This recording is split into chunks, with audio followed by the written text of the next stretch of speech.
I opened the door on Mother's Day with a glass of wine in hand and silence in my throat. The music from inside pulsed slow and expensive, echoing off high walls they'd never seen. From the porch, my mother froze, her face folding in on itself when she saw the crowd behind me. Lawyers, doctors, old neighbors, and her church friends raising glasses in my living room. She held flowers, chaponets. Behind her stood my sister, flushed and furious, her husband trailing close, eyes darting to the pork in my driveway. "How dare you embarrass us?" my mother hissed. I looked at her, then to my sister, and smiled like I had waited years for this moment. "I didn't invite you," I said. "That's the part you don't understand. You were never supposed to be part of this life." 15 minutes later, my sister turned pale. But by then, it was already too late. "I used to beg for a seat at their table." When I lost my job and the divorce finalized, they didn't offer help. They offered silence. Cold, practiced silence. I sat outside my mother's house one year with roses for her, and she never opened the door. I could hear them laughing inside, plates clinking, my name never spoken. I had brought her favorite lilies. She never saw them. I told myself they were just hurt, that it would pass. But then I found out the truth. The job I lost, it was meant for me.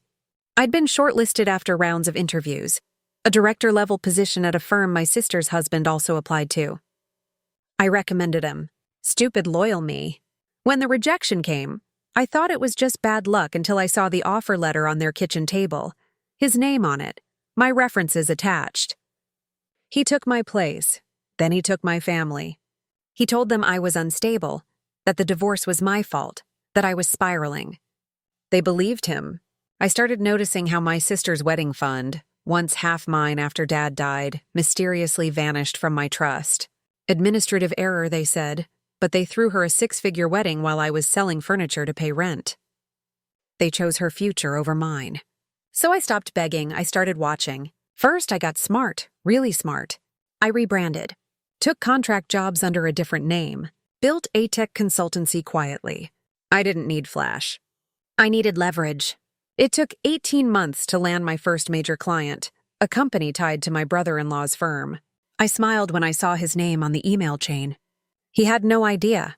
I embedded myself in their ecosystem quietly, bought up shares, listened during meetings, took notes. He wasn't just arrogant, he was careless. One night, I intercepted a project he tried to pass off as his own. Code I'd written, repackaged, submitted to investors. I had proof, screenshots, timestamps, Slack messages. He had stolen my work again. That was when the plan crystallized. I didn't want an apology. I wanted consequences. I made a call to an ethics board anonymous, sent them everything. Then I waited. He was put on probation. The company launched an investigation. His shares froze. Investors pulled out. Meanwhile, I bought a house, the kind they always bragged about in Christmas cards. Gated, modern, cold stone and glass. Then I threw a party. Didn't invite them. Just made sure everyone they admired was. Back on the porch, my sister's fingers trembled as I handed her a folder. "What's this?" "Proof," I said, "of everything he took from me, from the company, from Dad's estate." She opened it. She flipped to the last page. She stopped breathing for a moment. "There's no way. There is." I found the offshore account. I traced the withdrawals, had drained your wedding trust and blamed me. Her husband tried to speak. I cut them off. "You'll want a lawyer." My mother looked between us, trying to piece together the fracture lines in real time. "You lied to me," she whispered to my sister. "She was," my sister muttered. But it sounded more like a prayer than a defense. "I was surviving," I said, "while you were stealing."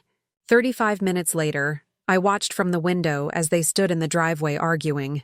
Then my sister got in the car alone. Heron after her. She didn't stop. A week later, I got a call. She wanted to talk, apologize, rebuild. I told her I'd moved on. My family had already buried me once, but this time I'd written theology and made sure they attended the funeral.